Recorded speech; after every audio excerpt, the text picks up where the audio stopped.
రక్తపోటు అంటాం కదా సార్, రక్తపోటు అంటే ఏంటి, దీనికి గుండెకు ఎలాంటి సంబంధం ఉంది? రక్తపోటు ఆర్ హైపర్ టెన్షన్.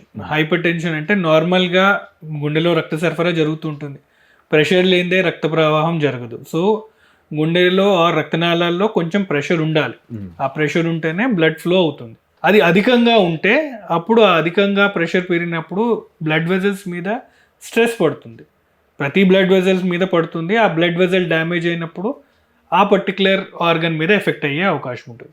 నంబర్స్ విషయంలో చూస్తే పైన నంబర్ 130 కన్నా తక్కువ ఉండాలా, కింద నంబర్ 80 కన్నా తక్కువ ఉండాలి. ప్రెషర్స్ ఒకవేళ 140కి మించి ఉంటే పైన నంబరు, కింద నంబర్ 90కి మించి ఉంటే ఆ బ్లడ్ వెజల్స్ మీద ఒత్తిడి పడుతుంది.